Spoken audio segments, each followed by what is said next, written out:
and gentlemen, top of the morning to you from myself here, Dynamite Dave.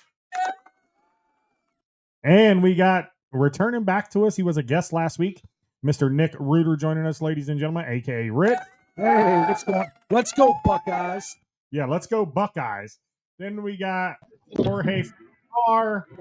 George, how you doing today with the Bluetooth noise canceling earbuds? How you doing today, George? Very well, very well. And we got some shit on the screen right here. Oh, jeez. I would have brought toilet paper. Oh, Ooh. You can use your shirt later. It'll be fine. You gotta throw those gloves away, man. Keep pushing the button, Adam. Keep pushing the button. and we got I got your red wagon. Gail even saw it and she goes, "Don't post that. I have to live with him." I was like, "Okay, well, we'll see what happens later." and we got Adam here, ladies and gentlemen. Shane O'Maccabee joining us live from a car. Maybe. How's everybody doing this morning? Nick, we'll start off with you. How you doing, man? Dude, I'm doing really good actually. Had a fun night last night. Well, you kind of helped me out a little bit. Wait a minute, I helped you out? Yeah, you did. Even though that I'm an unapproachable asshole? Yeah. Yes. And I hate your beard line. That's Yeah. But other than that, no. The car broke down last night. Dynamite Dave here got the jump box. Helped us get that started so we could go over to the Firestone and we had to get a new battery. Can't replace them in this. It's a 2018 Ford Escape, and half the battery is sitting underneath the fender or the top like dashboard of the car, like underneath there. You see, we couldn't reach it. You know, you have to have the tiniest hands tools to even get in there. So did you buy a new battery or Yeah, and how much did the battery cost you? it was like $212 for the battery and like another $67 for labor. So quick 300 yesterday. Not bad. Quick 300? Wow. Yeah. Wow. But hey, what's important is that, it's back on the road. The wife is safe to work. That's all that matters. Absolutely. Yes, indeed. Absolutely. Happy wife, happy life. That's how they say it. And speaking of So that, they Nick, say. how was your week? The week was really good. Work was kind of, back and forth, off a little bit because of the weather. Went out a couple nights ago to do salting and stuff like that. Then Thanksgiving was amazing. Tons of food, tons of family. It was a great time. Got to try some different things. What'd you try? Well, my wife made a cake that was this chocolate cake. You poke holes in it and drip all these kinds of different sauces and stuff like that, covered in Heath bar, which I thought was really, really good. These sausage balls that we made, which were really good, kind of had Rotel, cream cheese. Sausage balls? Yeah, and Bisquick. You add it all up and you mix it all together and you bake those in the oven. Those are pretty good too.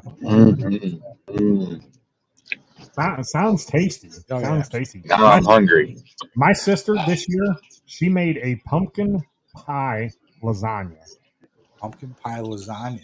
Yes. So it's the graham cracker bottom, pumpkin pie in the middle, whipped cream in the middle of that, then more pumpkin pie, and then whipped cream. That sounds good. Fantastic. Fantastic. But my Thanksgiving was great, man. Enjoyed it again with family. Appreciate my sister and my niece for putting it on once again. Always inviting me over to there and getting the opportunity to spend some time with them because family's important on these holidays, and make sure you surround yourself with people who are happy. Roy Lowe, what's up, buddy? How you doing today, Roy? Happy anniversary to you and your wife. I know it was a couple days ago. Roy, a big supporter of the station. Thank you, Roy. I mean, we only do get 3 or 4 views for the show, is what I'm told. But I mean, it's okay. It's a dying show, is what I've been told. So I don't know. I don't know, man. That's speculation. Yeah, it's reckless speculation. But George, how was your Thanksgiving? I was going to say, I had something similar that Kelly and I made. We actually made a trifle that was ginger snap cookies with cheesecake pudding with some spiced orange, and then a layer of the Cool Whip, more cookies, and then more Cool Whip and pudding. And yeah, we had one of those bad boys. That was our new food to try out because we had never done that before. And for me and Kel to actually make something together was actually kind of fun. So I'm hoping that Kel and I get to do a little bit more of that, in the future because it was a lot of fun to do that with her. Sounds like fun. That was a lot of fun. I like cooking a little bit too, even though I don't get to do it as much as I.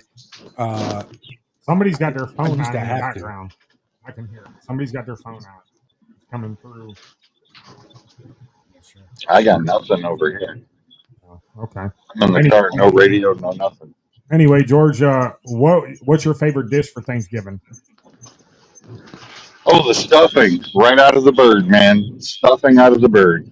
Stuffing out of the bird. I love that too. My sister makes homemade stuffing. Man, I love it. I love it.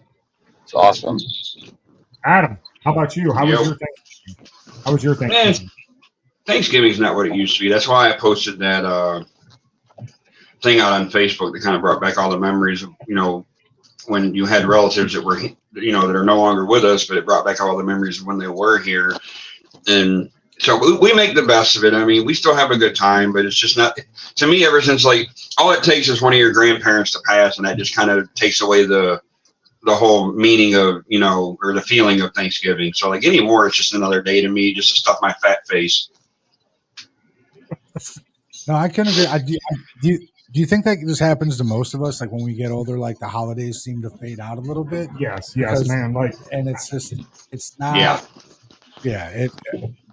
And you want it to be this joyous time, and you try. And I try to put on this big happy face too, but at the same time, it's like it's hard to get over a lot of people that you miss, and the Seasonal depression is real. Yeah, absolutely. Yeah. I mean, Mine is Christmas. yeah. Mine's Thanksgiving because that was one of the holidays that my mom, my dad, my brother all loved. And, just sitting there this past week on Thursday and my nephew saying, well, that's my uncle's chair. I'm taking over that chair. That really hit home, man, knowing another holiday of them not being here. And, my dad and my brother took his spot in the seat over there. My sister took the spot in the seat in my mom's seat.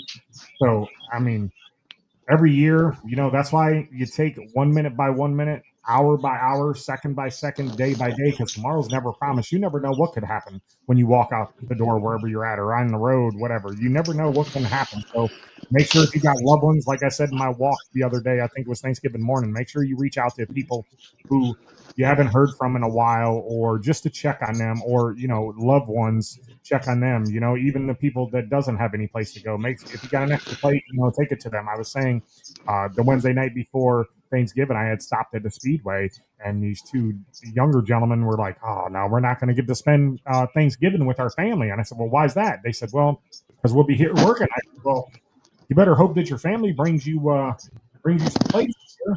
And they're like, "Oh yeah, probably won't. Probably won't. They're busy. We live like 20 miles away and it's supposed to be snow." So, I mean, kudos to them to them two young gentlemen that were working at Speedway. So, like I said, man, if you have somebody that's working on a holiday, take care of them. Take them up a plate. Let them have a break. And enjoy that food too as well. That's what it's about too. Sandy, thank you for joining us. Appreciate you. But Adam, did you try any new foods?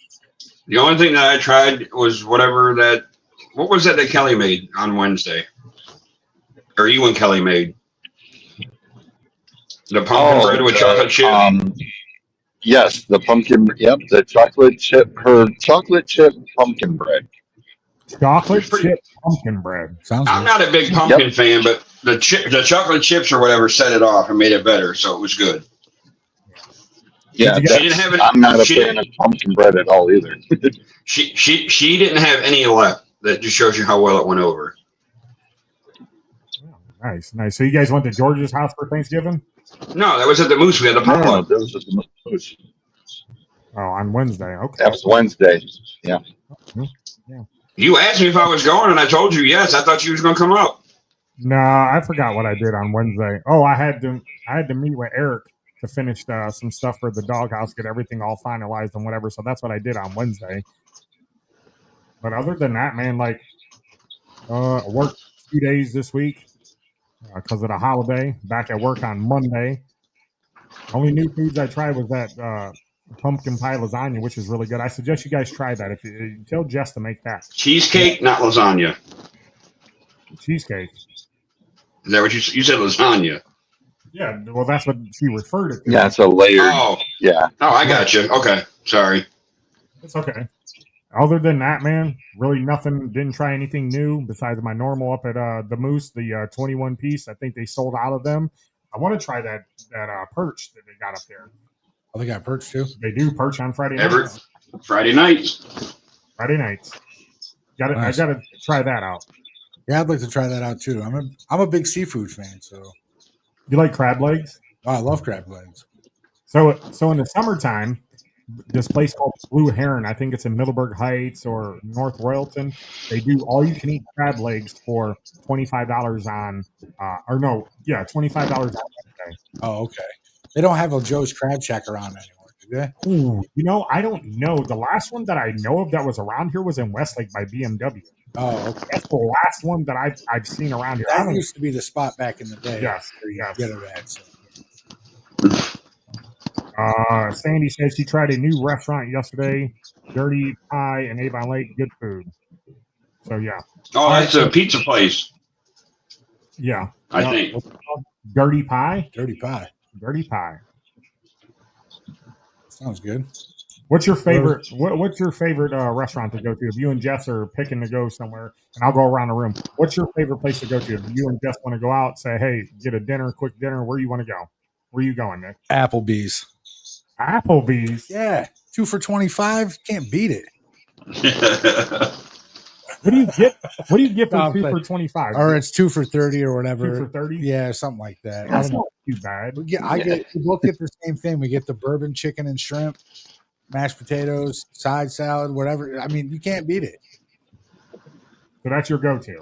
That's my. I mean, yeah. If we're just like want to go sit down somewhere to go eat quick. And what about you, Adam? What about you? Where's yours and Gail's? If it's me picking, it's probably. I used to love Longhorn, but ever since I got rid of the prime rib, it just ain't been the same. So for me, it would probably be. I would probably say Olive Garden, just never in the possible time, and then I think Gail's choice would be Chili's. She loves her some Chili's. Chili's, yeah, they got the 3 for $20 there, don't they? They got something. Yeah, George. What about you and Kelly? Where are you guys going? Well, we used to do Carrabba's all the time, and then they changed their menu, and it was like, yeah, it's just not the same anymore. But I mean, but I'm with Nick as like Applebee's is kind of our family. Hey, we're gonna go, even though Kelly doesn't. Kelly still gets all the fajita stuff, and she's just like, well, I don't. She's kind of over Applebee's a little bit. But I mean, I personally, her and Bryce do the 2 for 22 or 25 or whatever it is. And I always get a quesadilla burger. I love those. Those are fantastic. Quesadilla burger? Uh-huh. Yes. If you have not had the opportunity to devour one, I highly suggest it and recommend it. Speaking of quesadillas, a couple weeks back, I had a quesadilla. Well, no, it was Wednesday when I was with Eric. I had a quesadilla from the doghouse. It's really good. Really good. Yeah, Oh Boys is a good choice too, Joe. Yeah, Oh Boys is a good choice. But let me ask you this. Or I'll ask Nick this. Smitty's or Oh Boys? Oh boys. Oh, boys. Oh Boys. George, you're saying I haven't that been to Smitty's in years. It's been years, man. I've only been to Smitty's twice in my whole life. Twice. Oh, boys. Yeah, I think It's Oh, boys. tried to like imitate it a little bit. They just didn't do it. Yeah. Couldn't reach All that. right, my fine gentlemen, I do have to abort here. I am at the church. All right, George. I will see you, fine gentlemen, later. Yes, You guys sir. have a great day, okay? You too, buddy. All right, Adam. So now that we got that over with and we've moved on, or George has had to leave us and go inside for the the funeral, whatever. So we do our top fives, but we'll do that a little bit later on this week. You can do it now if you want. I don't even get it out of the way now if you want. Okay, well, it's your show. We'll do it because you're the star. We'll lead off with Nick. What's your top 5 rivalries in sports? Top 5. Well, top 5. I mean, I'll just kind of start from the bottom. I mean, first I'm going to go with Packers and Bears. Yeah, that's a good choice. Nobody's got more NFL championships than Packers and Bears. Packers got 13, Packers with 9, and you go right behind the Giants with 8 there. But I just think that's one of the biggest things, and they've played over 200 times. So I mean, it's kind of a big deal. Look at him doing some research on his top 5. Kudos to you. Got to be prepared, especially if I'm going in front of superstars. Yeah. Well, yeah. Where? The next one, of course. We'll go to Adam for his. Oh, we're gonna just go around. Yep. 5. Adam, go ahead. All right, my number 5 is much. I didn't want to put this on there, but as much as I hate both teams, it's one of the better rivalries in baseball, and that's the Red Sox and Yankees. Like that's exactly for 5. That's what I have for my next one. So yeah, I have that for 5. It's one of those things that I hate both being a Guardians fan, but when they play, I'll watch it because it's always fucking good. Like back in the day when you had the Ortiz days and the A-Rod and the Jeter days. So, but yeah, no doubt. Let me ask you guys this: you guys have watched baseball probably your whole lives, right? Was baseball much funner to watch back in the late 90s, early 2000s, or do you think it's funner now? Depends on how good the Indians are doing, the Guardians. But I mean, don't get me wrong. No, I love watching Lofton and Viagra, that whole era. Michelle, how you doing? Hopefully you're doing well. Tell Paul I said hello. Albert Bell, Manny Ramirez. I could recite the lineup. That's how much I was into baseball. Batting first, playing center field, number 7 is who? Kenny Lofton. Batting second, playing shortstop, number 13. Omar Vizquel. Batting third, playing second base, number 9. Carlos Viagra. Batting fourth, playing left field, number 8. We can do this all day. Albert Bell. Batting fifth, your designated hitter, number 33. Eddie Murray. Batting sixth, playing first base, number 11. Paul Sorrento. Batting seventh, playing third base, number 25. Jim Thome. Batting eighth and playing right field, number 24. Manny Ramirez. And batting ninth, the catcher, number 15. Sandy Alomar Jr. There you go. What a lineup that was in 95. And I can never forget that lineup. So I liked it better when we had Robbie at second. That was a great lineup too, but man, that 95 team should have won the World Series. And 97. And 97, yep, should have won. Damn them. But all right, so my number 5. You got your 5, but we already know Nick doesn't got to do his number 4 because we already said it. All right, so my number 4 is, I think Nick's got this on his list, is the Lakers versus the Celtics. What a big rivalry that was. Both teams got put on the map by 2 players, and that was Magic Johnson and Larry Bird back in the late 70s when they got drafted. One was the first-round first pick the year before. One was first-round first pick the year after.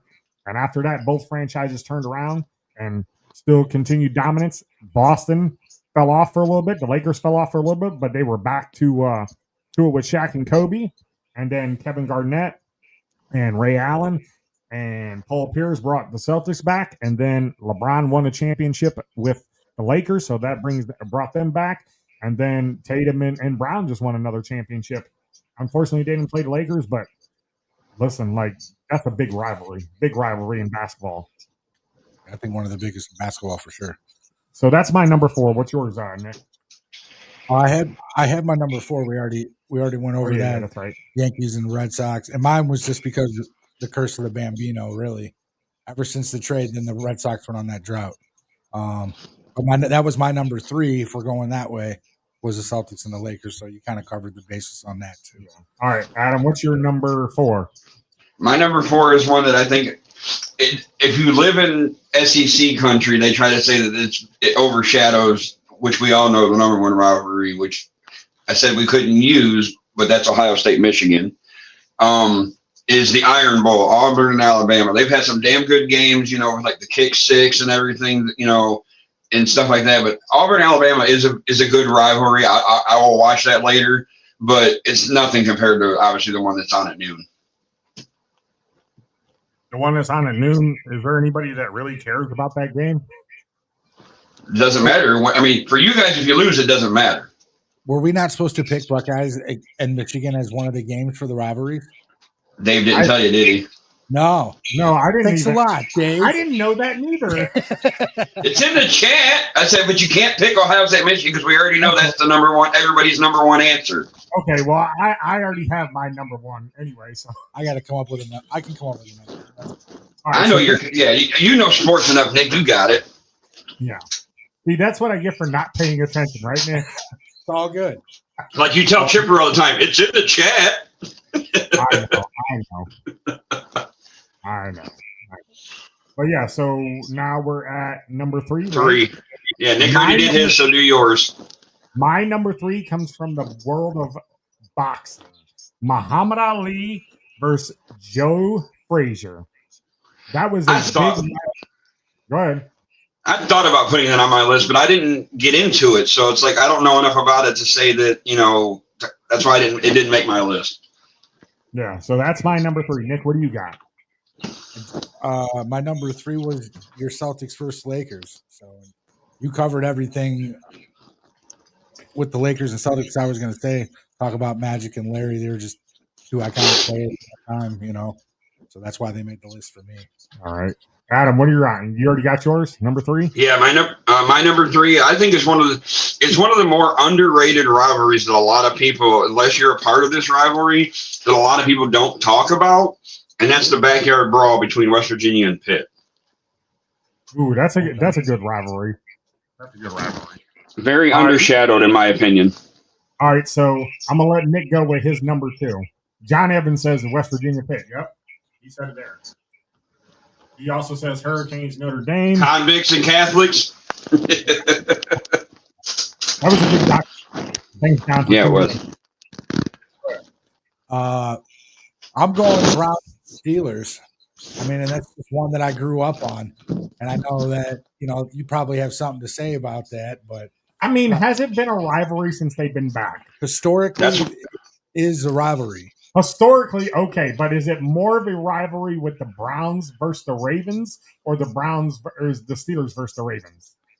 Because the Browns haven't been relevant since '99. The Steelers and the Ravens are still a rivalry. But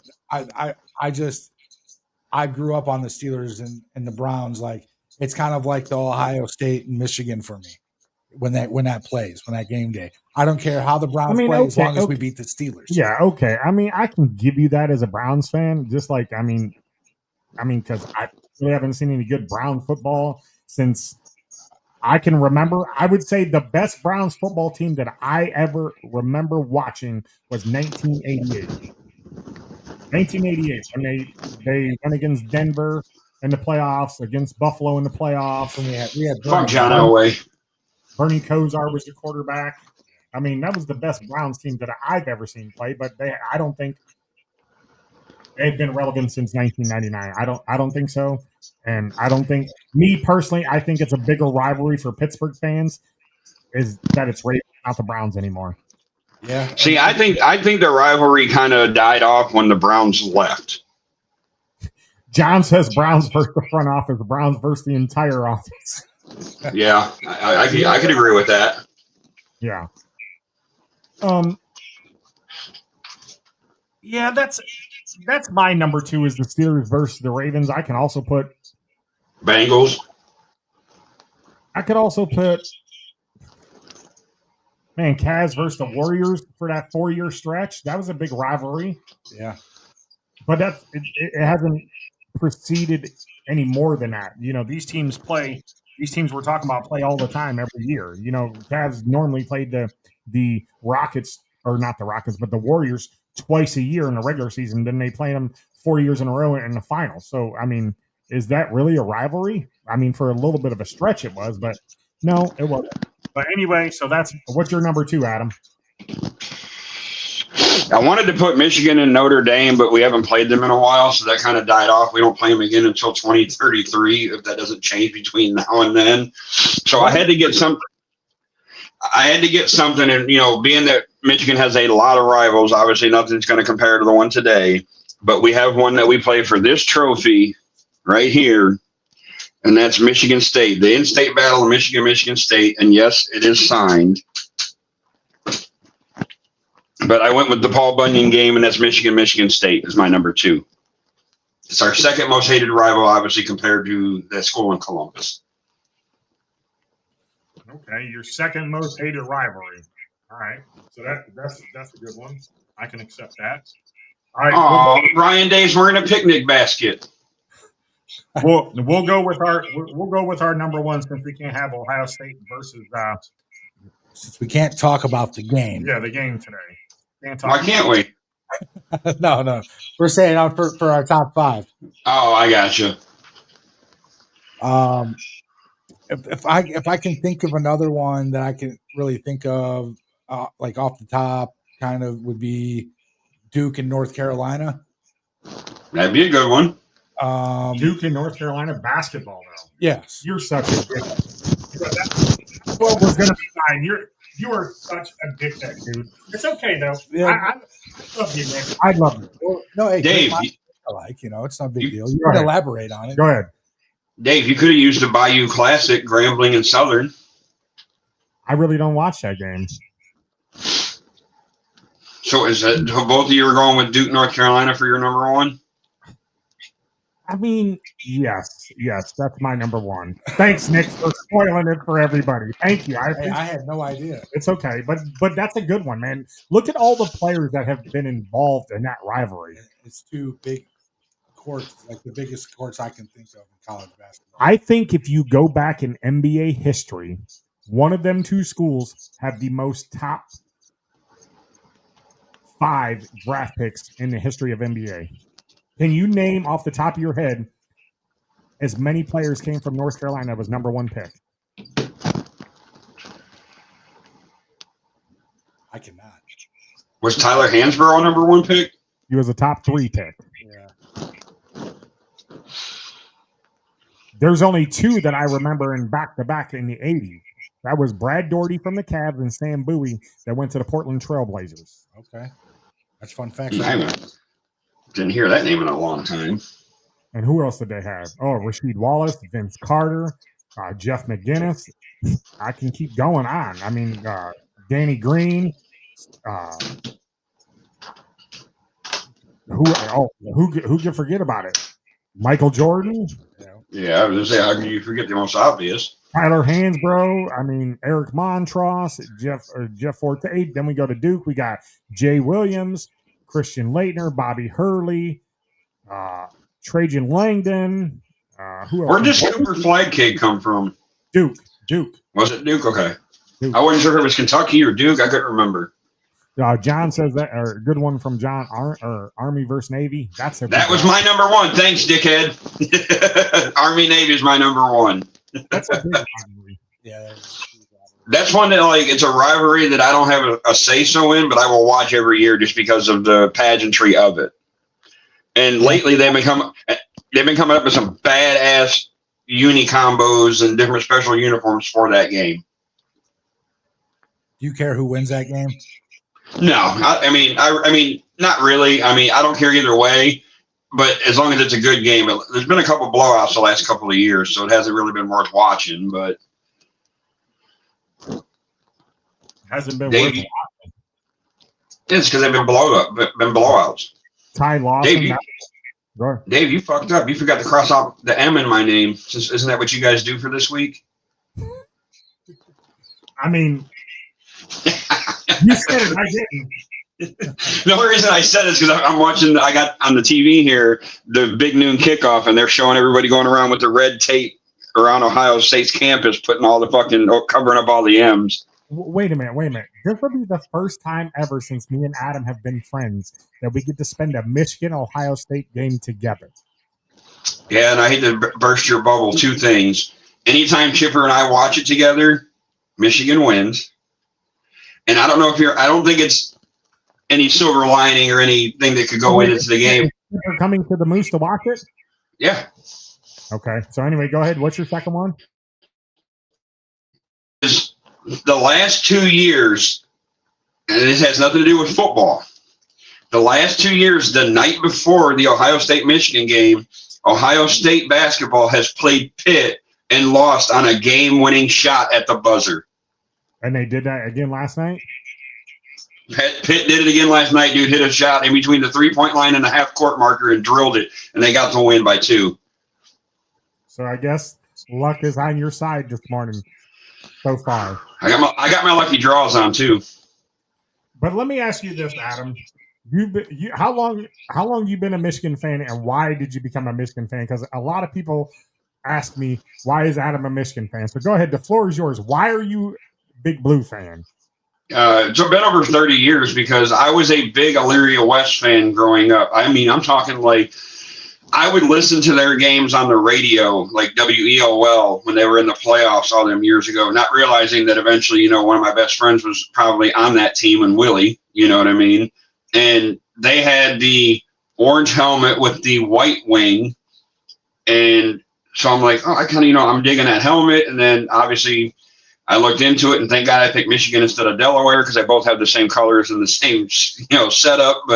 And so I just started watching. And then as I started watching the Michigan games, I became a big fan of the days of, like the Desmond Howard. And then you had like Braylon Edwards. You had, obviously Brady, but Brady wasn't Brady at Michigan like he was in the NFL.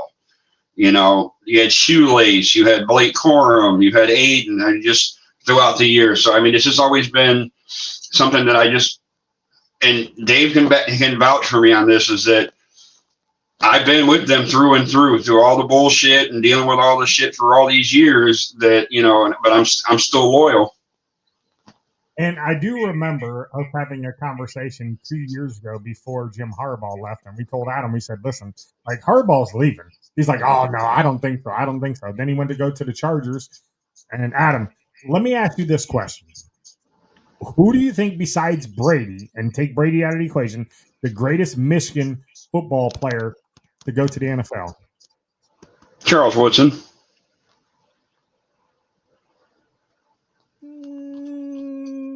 He's good. He's good. Yeah. Heisman Trophy winner. Played 2 ways. That's a good pick. Nick, I'm going to ask you. It'd be him or Desmond. The greatest Ohio State player to go play in the pros. Ooh. There's so many. You got to pick the one. As an unbiased opinion, because obviously I'm not an Ohio State fan, I would say one of 2. Go ahead. Eddie George. That's a good one. Or Orlando Pace. 2 good ones. Yeah, they're both really good.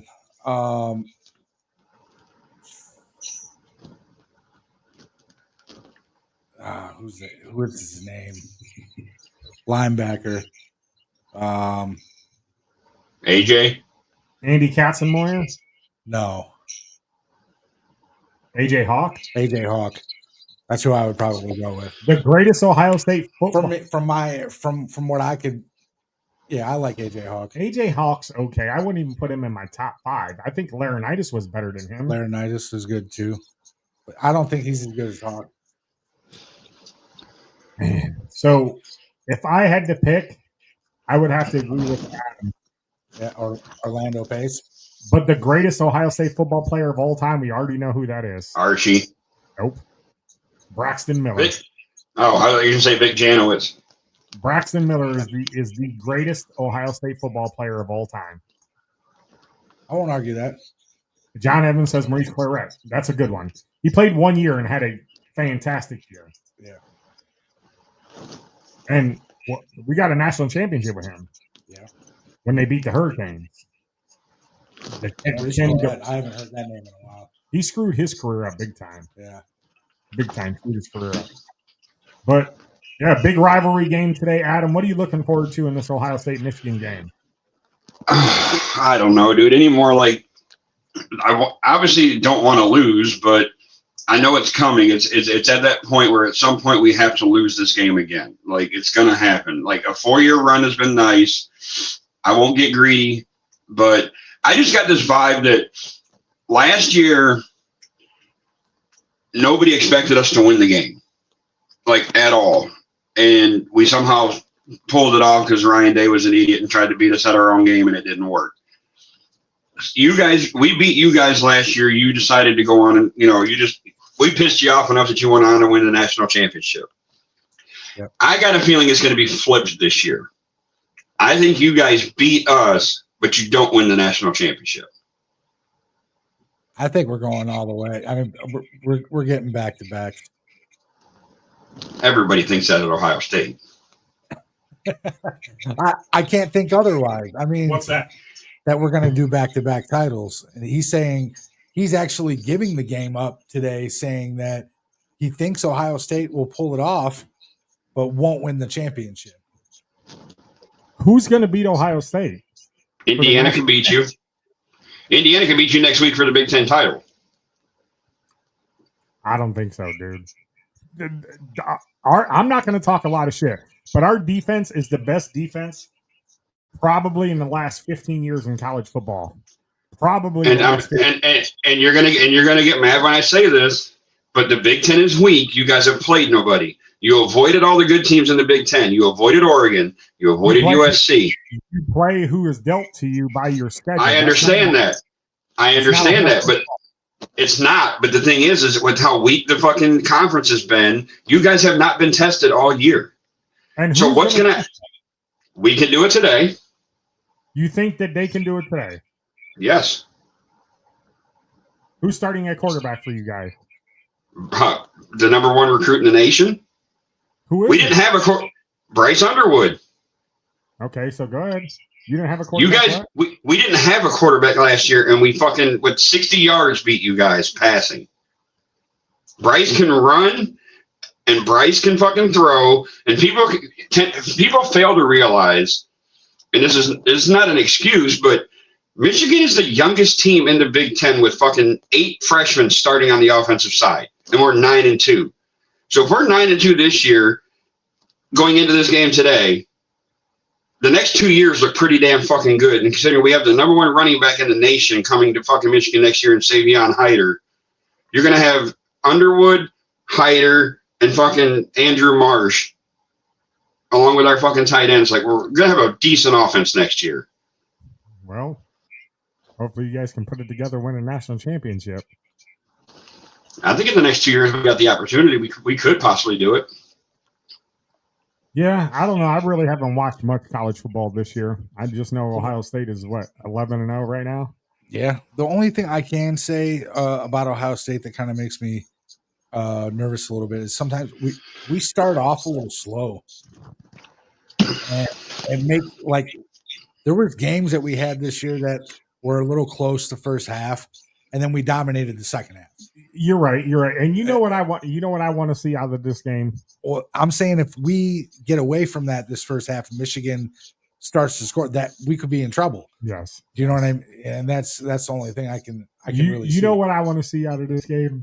Because last year I put up on my Facebook page that Ryan Day and John Cooper are the same coach. Both can't beat Michigan. Have great, phenomenal college football season, but can't beat Michigan.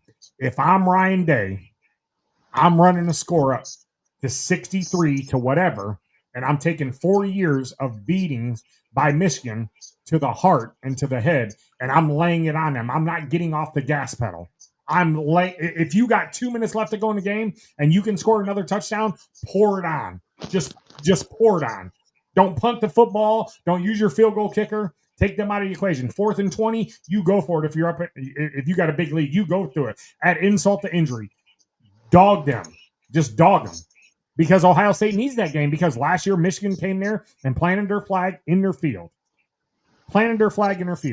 You need that as Ohio State to get some kind of sanity back, because over the last 4 years, Michigan has owned Ohio State, has owned them. And that's the way that I look at the game. Pour it on quickly, and keep going. Don't take your foot off the throttle. Chris, shut the fuck up. You can't talk about football because you don't know football. Yeah, just like last year, just like last year, you guys had the $20 million roster. The Urban Meyer called it the greatest roster he's ever seen in Ohio State history. And what happened? You got punched in the mouth last year.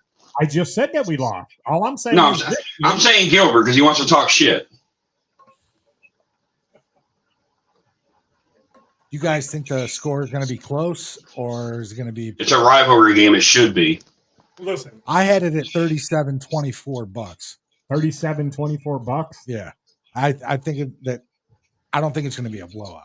It all depends on what Julian's saying you get today. That's what it depends on. Jeremiah Smith is playing, so is Carnell Tate. I mean, Smith had to play because he ran his mouth at the beginning of the year. John Evans says Schulich versus Sawyer. Wrong live. My bad. Yeah, John, good one. That's a good one. Oh, Chris Gilbert says he knows more than you know, Adam. Yeah, okay. John says 35-17. But, John, who are you picking, the Buckeyes or Michigan?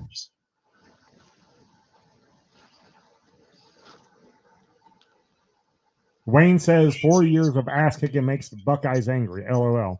It should. Yeah, it definitely should light a fire under their ass. Gilbert says 34-24 Bucks. I'm going to say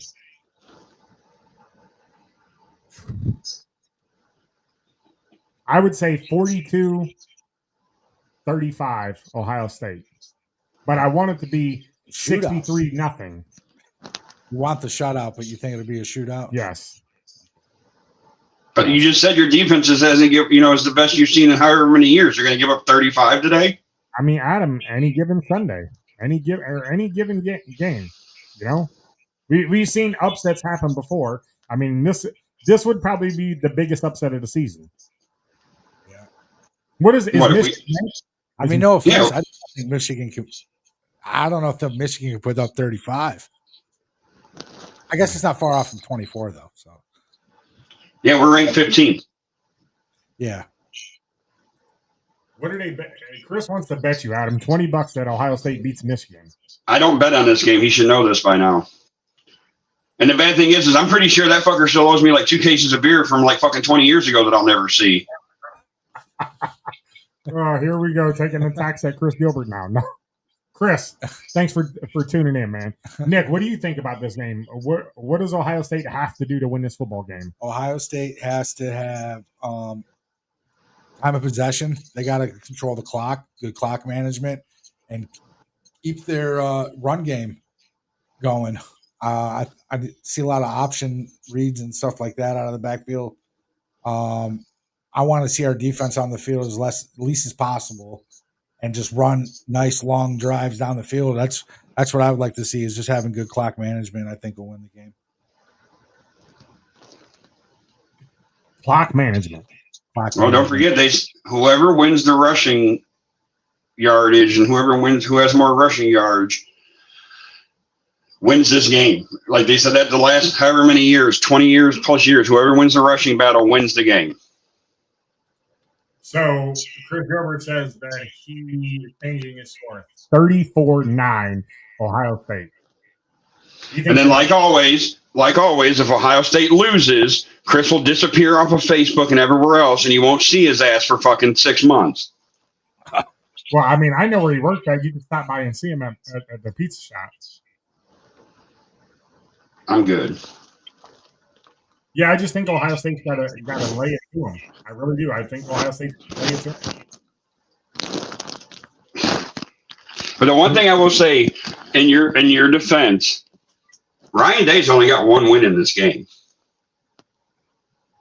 and it came in Michigan. I mean, that's why I said him and John Cooper are one of the same. What do you think, Dave? What do they got? What does Buckeyes got to do?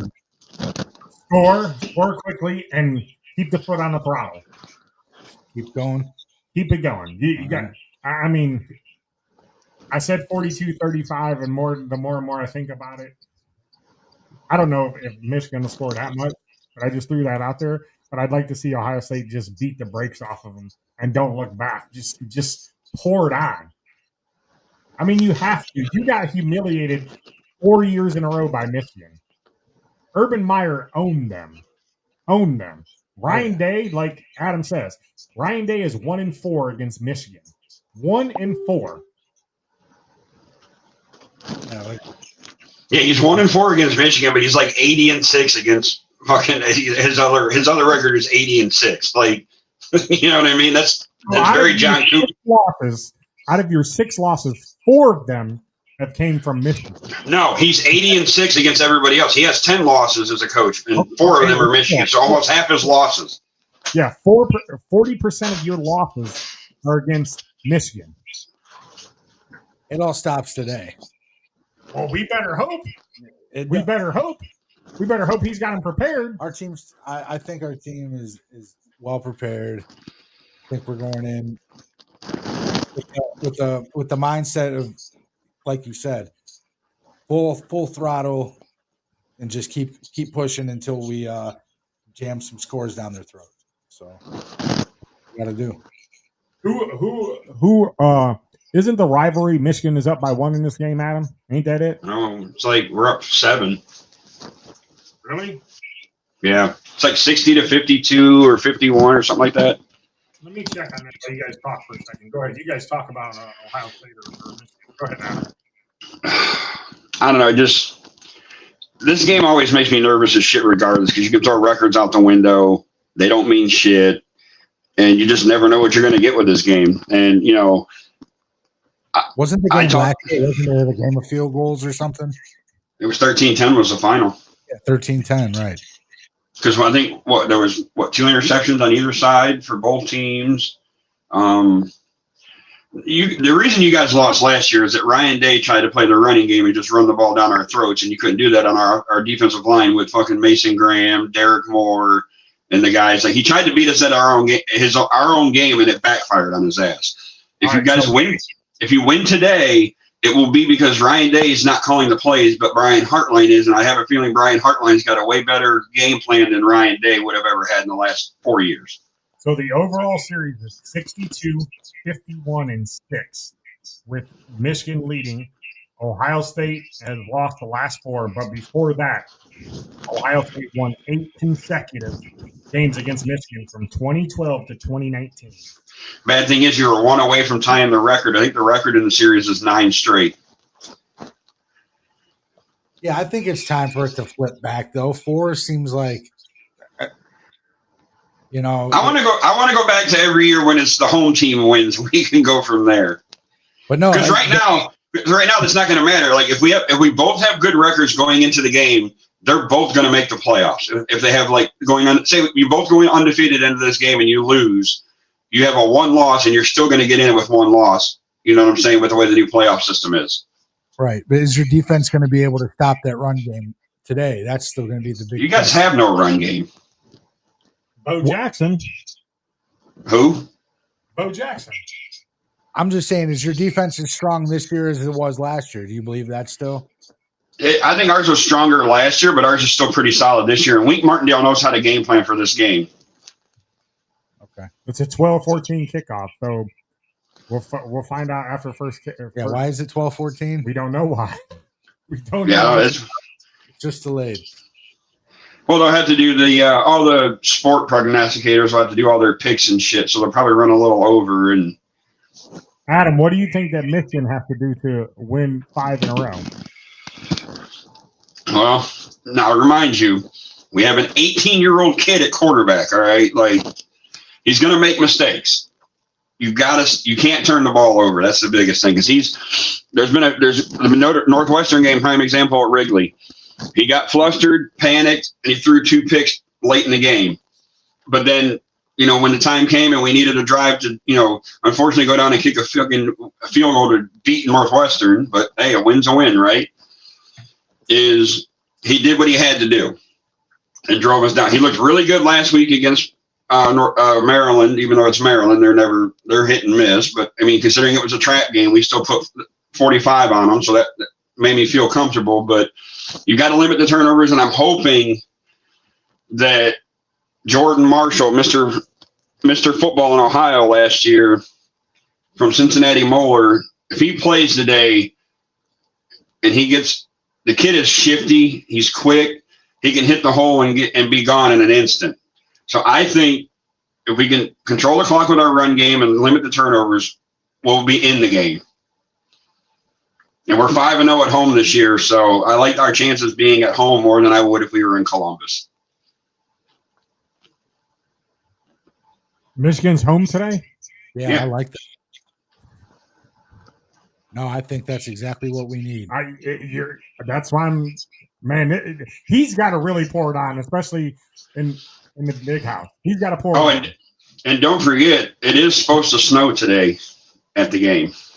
Yeah, just imagine us going in there and Bo Jackson running down that field on him. How quiet the field that stadium is going to get.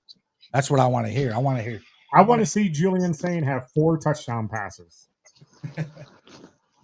I want to see Jeremiah Smith get 2 of them, and 1 deep, like probably a 70-yarder. That's the thing that scares me, is our secondary. But I think Rod Moore's coming back today, and he's been the Buckeye killer the last couple of years. So, all right. So we talked about Ohio State, Michigan. Let's get into your guys' team that plays in Huntington Bank Field. Oh, the Cleveland Browns. Shedeur Sanders had his first start last week. Nick, your thoughts on that? I thought he did okay for his start. I thought there were some shaky times. I think he's still a young quarterback. He's still learning, So I mean, his pocket presence there. I like that he stands up in the pocket, and that he's not afraid to throw the ball downfield, which I think Gilbert or not Gilbert, but what was the backup? The other one, Dylan Gabriel. Yeah, not Gilbert. I think he has a problem getting the ball downfield. He was doing a lot of screens and shuffles and passes like that, a lot of short 4-yard passes, and it's just something we can't do. We got to move the ball downfield. We got to take shots, and to have a bigger quarterback to step up in the pocket like that, I think that he's going to make mistakes and he's going to throw some interceptions over the middle. That's where most of your interceptions are happening anyways, is over the middle of the field. But he takes the shots. He's got a strong arm, so I think he takes us into next week doing good. We're against the 49ers tomorrow. So my thoughts as a fan looking on the outside end for a kid that's never had any snaps with the first team in practice besides 3, which I leave that up to your coaching staff. You should at least get 10 to 15 snaps because you never know when you're going to go in as a quarterback. Right. Never know. I think if I had to grade him, I'd give him a D+, and that's the only reason why. He played a decent game, but he just didn't look comfortable at times that he was out there, and other times he looked comfortable. The throw down the field, fantastic to Sampson out of the backfield. The little screen pass, Gabriel didn't make that. Then the one to Isaiah Boyd deep where he ran out of Bond. That was a great throw. Yeah. I think he stands in the pocket and tries to make too many moves to get out of things because he's holding on to the ball too long. I think he's used to that from college. He had more time. Yes. I think with him having his second start in a row, I hope that the Browns coaching staff has him more prepared for this game. I'd like to see the kid be successful. I think that he's got talent. He's got a good arm and he can read defenses. I thought he was good at Colorado. I'd like to see him be successful, but if he goes out and he has a great game again, or goes out and has a great game, Dylan Gabriel's not getting back on the field. He's not. I think he shouldn't. I think, however, Junkins runs the ball too, opens up the field for Shedeur. We have to have a good running game. And Junkins is definitely a beast. I think another year, next year, him coming back is going to be potentially a great year for him in the offense. So we got to get it going now, though. If this rest of the season doesn't play out how it should be, we need to start establishing some things, for next season. Yeah, Adam, your thoughts on Shedeur? Let's not get excited. It was the Raiders. I mean, you don't want to see him be the quarterback moving forward? No, I do. It's just, it's the Raiders. you were if you would have lost, I'd have been disappointed, obviously. But I mean, it's the Raiders. I'm really interested to see how he does against the San Francisco defense this week, and what the game plan is from the dipshits in the front office and the coaching staff and everything else. Like what the plan going, for this week is. And I mean, Jerry Jeudy's got to get his shit together too. Oh, that dude's been non-existent all fucking year. Like, I forget he's on this team. And then he's trying to showboat too much, and then he fumbles. I mean, I seen that he did like a big hop step. He wasn't like even paying attention to his surroundings. Well, the thing is you made one dude miss. You made the one dude miss. Well, that dude's still hawking you down, so he's got to be behind you. Like, protect the fucking ball. Right. I mean, we'll see how it goes tomorrow. I mean, you still got to stop McCaffrey. I mean, I think the biggest thing that's our saving grace is our fucking defense. I mean, and I think Miles only needs 4 or 5 to break the record. What's he got? How many sacks has he got? I think he's at 17. He's at 18. Oh, he's at 18? 18. He's got 18? He's got 10 in the last 3 weeks. I think he's got like 16 or 17. I think he needs like 8 sacks to break it, but he'll get it. Maybe no, they said he only needed 4 or 5 sacks to break it with 6 games to go. Okay, so then that means he's got 18 sacks, 22 and a half is the record. Yeah, I mean, okay. If that's what they said, I thought he had like 16 or 17, but my fault. No, like I said, he's gotten 10 in the last 3 weeks. Man, that's a lot of sacks. Yeah, well, he had 5 against the Patriots. Right. Yeah, exactly. Yeah. And I mean, you got what? San Francisco this week. Who do we have after that? The Bears, I think. Bears are up and coming, man.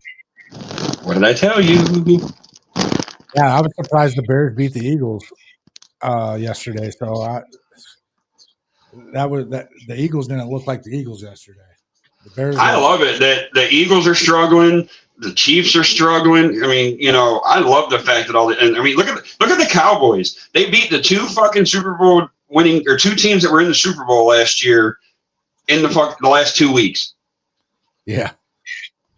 Because they beat the Eagles a week before, and they beat the Chiefs over the weekend or on Thursday. Right.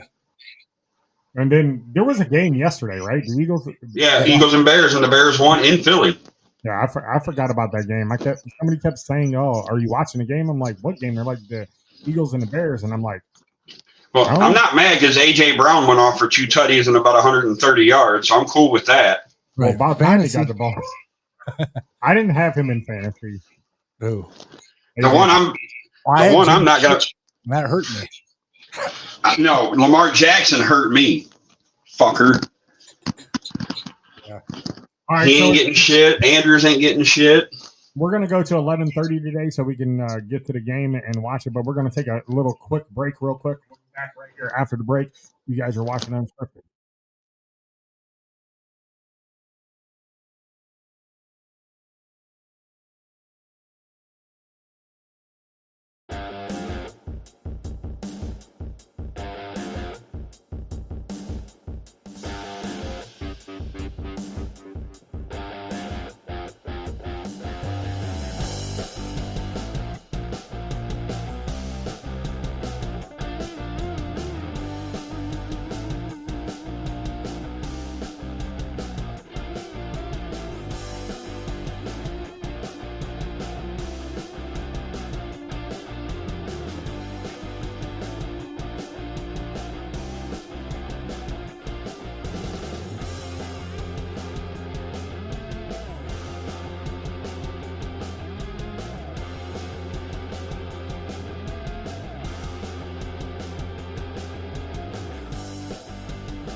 All right, ladies and gentlemen, we are back here on Unscripted. And I just got some breaking news. It just came down from the world headquarters. Mikey sent me some information here from the world headquarters out in Vegas of Redline Radio.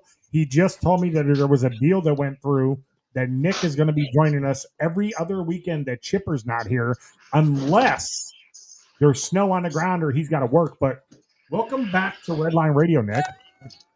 I appreciate it. So his contract is worth a 2-year deal with incentives.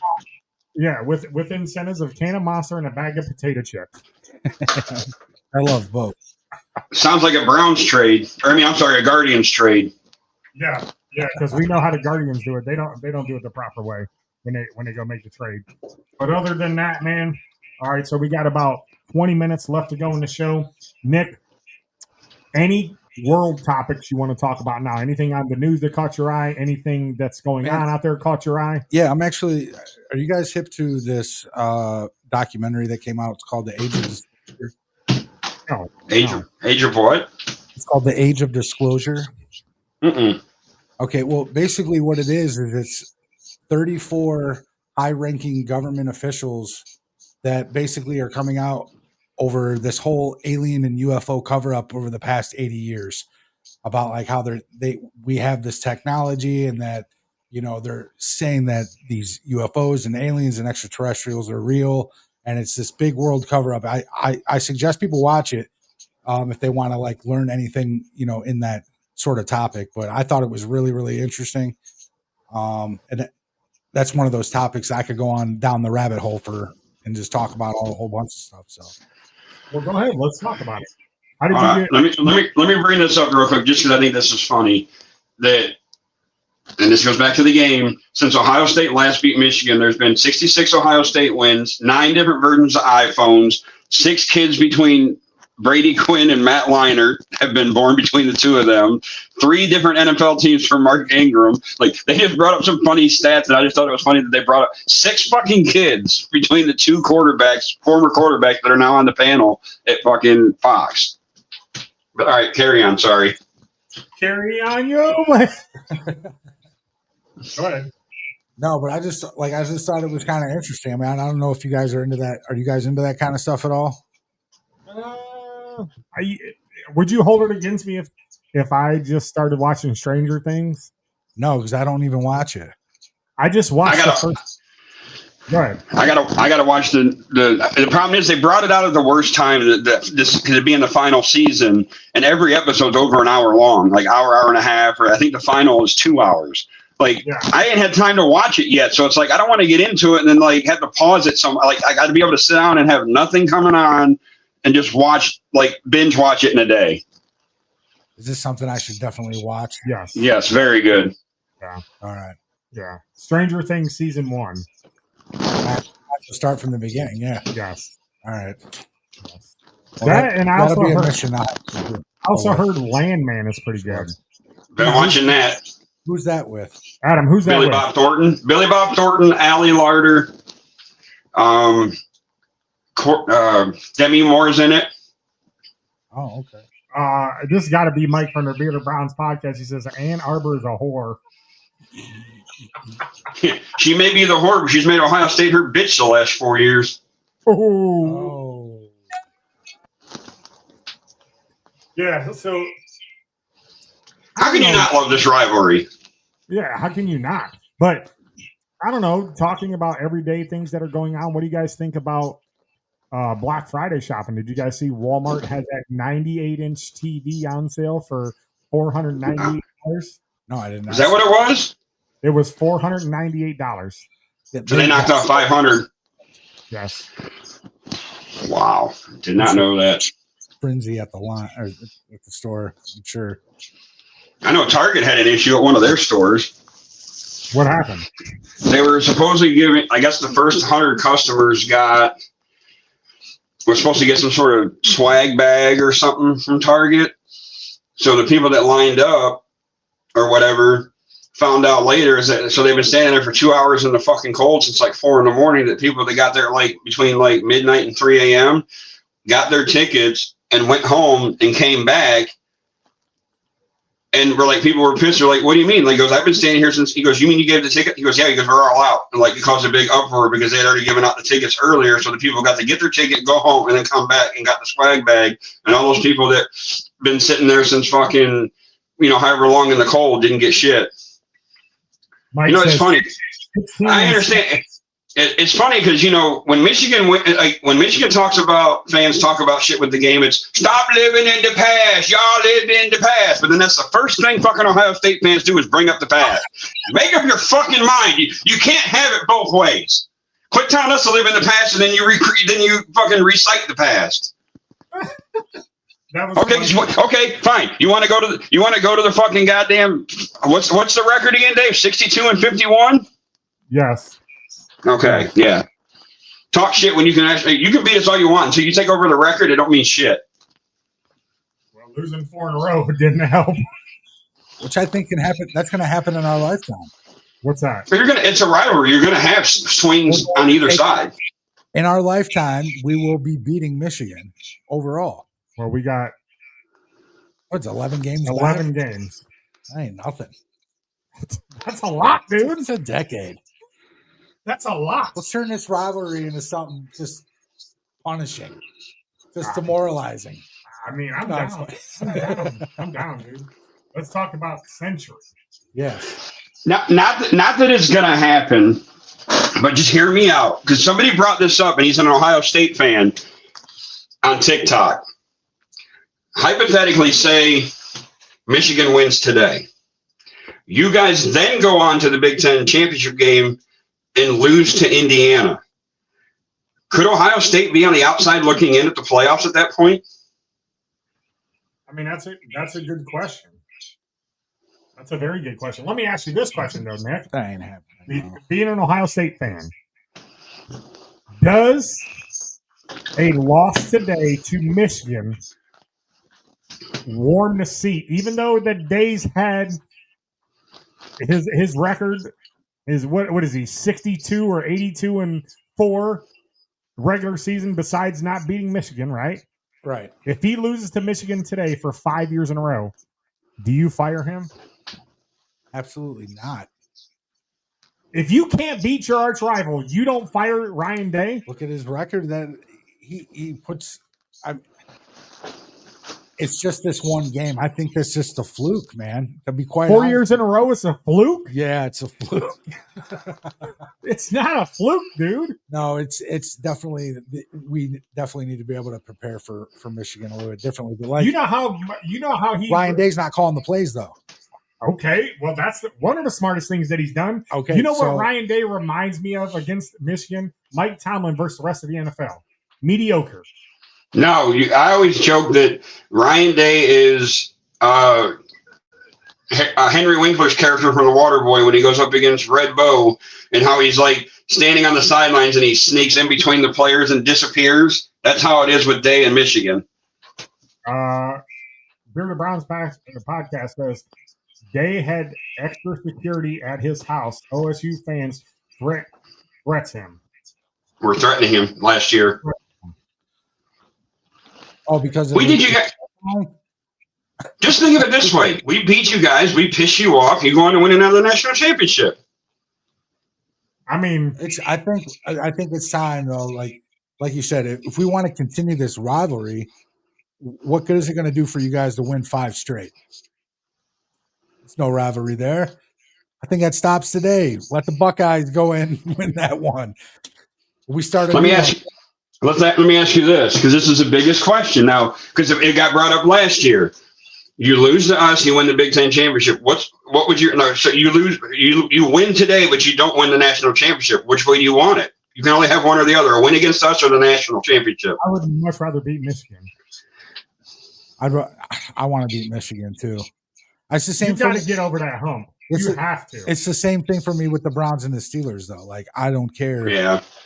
I like if the Browns beat the Steelers. That's how I feel. I'm like, yeah, that's the game to me. 2 games, especially if we sweep you guys in a year, which never happens. But I would love that year to come. When's the last time? I get it.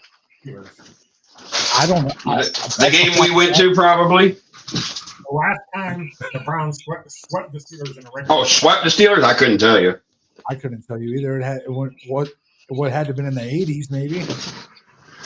I would say 92. 92. I would say 92. Was Belichick around yet?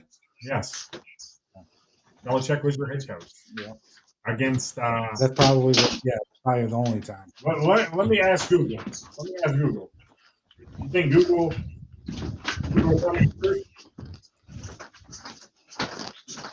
I don't know. Google's kind of. When is the last time the Cleveland Browns swept the Pittsburgh Steelers?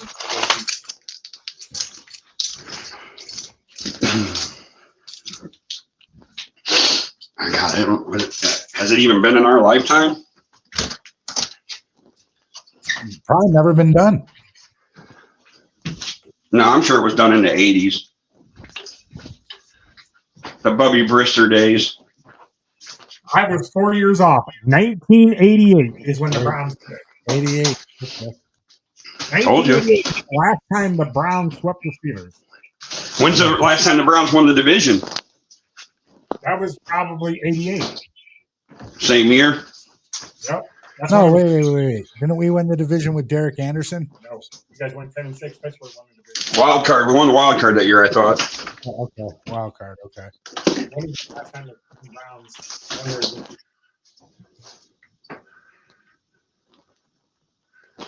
Let me make sure they got everything. When was the last time the Cleveland Browns won their division?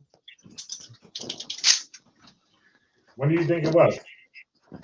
A long, long time ago. In a land far away. 1989, and it was known as the AFC Central Division. Yep. Because we still had Houston, or wasn't the Oilers still in it? Yes. Wow. Warren Moon days. Yeah. Warren Moon days, Bernie Kosar days. Yeah. So 1989 is the last time someone won their division. I was 5. 5 years old? Yeah. I was 11. In what, 89? 89, I was 11. You turned your mic off. No, I'm in the truck. It connected to the truck by accident. Oh, go ahead. Now what'd you say, Adam? You were how old? I was 6. Do you remember what football game you guys watched? Your first ever football game? Can you remember that? Yeah, I actually remember going to Municipal Stadium with my stepdad when we were still sharing the field with the Indians. What year was that? That was I'd have been 93. 92, 93. I went to the game. We lost bad. Who'd they play? The Steelers. What was the score? It was like 44-6 or something. I don't know. But we sat the whole time, and it was a good time. But it snowed the whole time. But yeah, it was a blowout. Adam, you remember the first game you ever went to?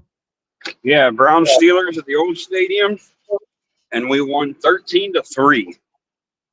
I never was at the old stadium for football. I went there for a baseball. You ain't game. missing much. Yeah, it was old bleacher seats.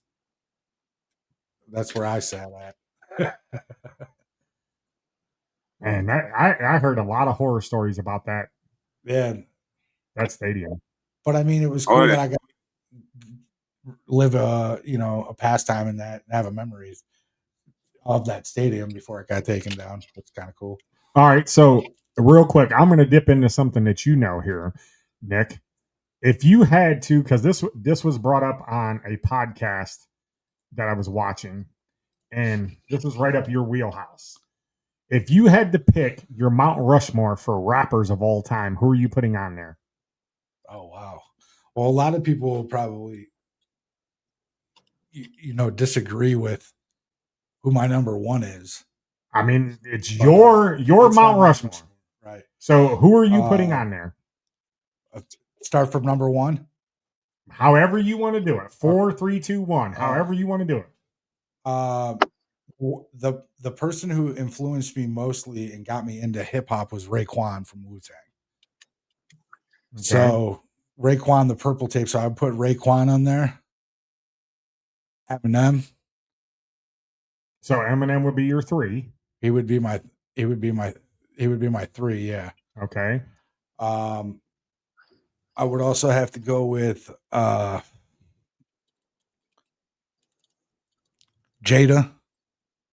Jada Kiss? Yeah. So he would be your number 2. He'd be my number 2. And then who would be your number 1? My number 1 all time is Biggie. So you don't put Pac on your Mount Rushmore? Pac is not in my Rushmore. Because people had Snoop Dogg or Dr. Dre, Biggie, Tupac, and Jay-Z. That was the most popular. Good picks. I mean, I grew up on a lot of those, but I'm just saying the ones that influenced me and the ones that would be on my top 5 is that I never really got into Tupac. Biggie was always the one I liked. I don't know. It was just something about Tupac's voice or something. Some people love him. Some people hate it. I just never got into Tupac. Adam, let me ask you this question. What is your favorite Ohio State Michigan game? My favorite memory from a game? Your favorite game of all time, Ohio State versus Michigan. Probably the Desmond Howard punt return game. I knew he was going to say that. I knew it's iconic. I mean, that's you bust out the pose after the punt return. I mean, it's iconic. I mean, you could be a fan of either side, and it's an iconic moment in the sport, or in the rivalry. So, I mean, that's one. And I mean, I'm pretty sure Woodson had a punt return against Ohio State too. So that would be right up there, 1A, 1B. So, Nick, real quick. Or I could be a real dick and say the Biaka Batuka game.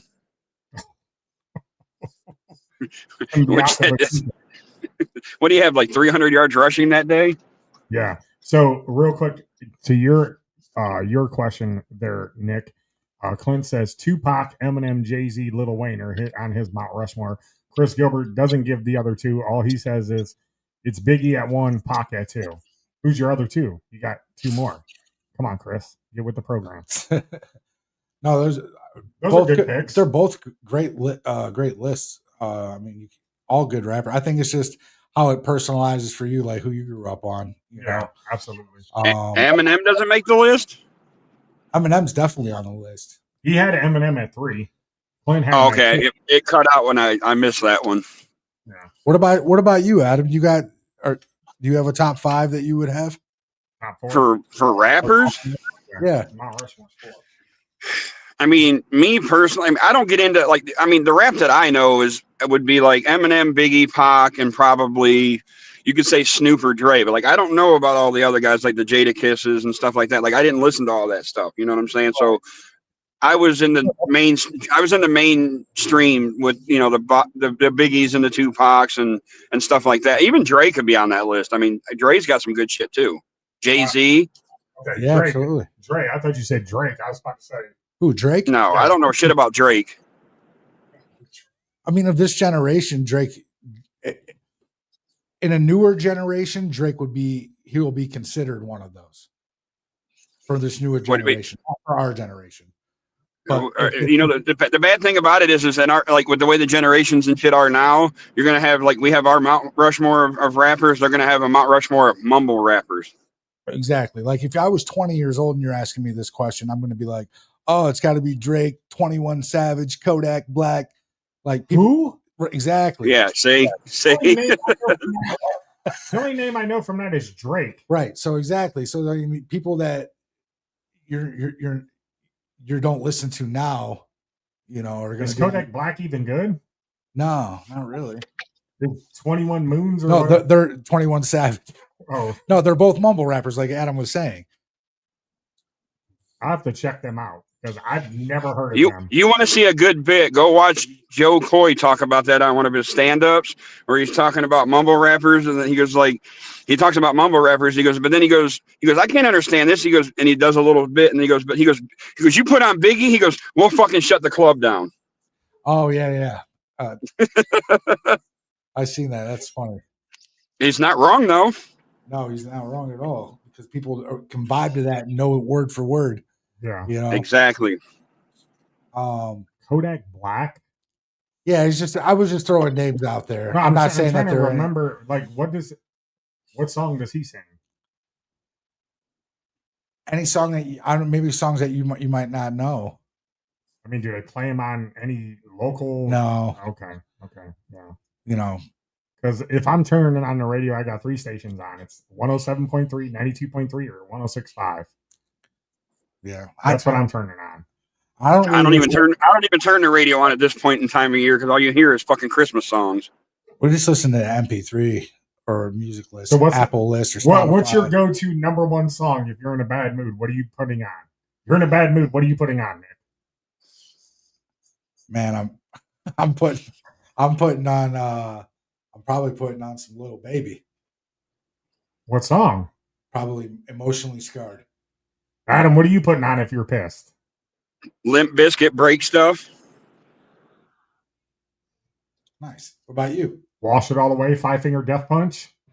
Nice. Are you a Five Finger Death Punch fan? I've listened to a couple other songs. They really grew on me, dude, over the last couple of years. Yeah. All right, we got 5 minutes left to go in the show. I know Adam's got to get to the Moose and get ready to go for his little shindig he's doing up there. Adam, what else you got going on tonight besides the Moose? I'll be at the Moose most of the day. I'm going to leave for a little bit, and then I'm coming back around 6, 7-ish because we have all the Chinese raffle basket drawings are tonight, and then the monthly for the $5,000, which would be great if I could win for the fact that it would help with Christmas. I wouldn't have to be so stressed out over it. But I'll be up there most of the day. I don't know. I'll be in and out at the Moose most of the day. I don't really have anything else planned. So Chris says Rage Against the Machine. Nick, what do you got planned? I'm going grocery shopping. One thing you're buying grocery shopping. What are you buying? What am I buying? One thing you're buying grocery shopping that it's a must get with Jessica that you're telling her we have to get this. Probably cookie butter. What? Cookie butter. Bischoff cookie butter. What is that? Oh, it's like a spread. It's not peanut butter, but it's cookie butter.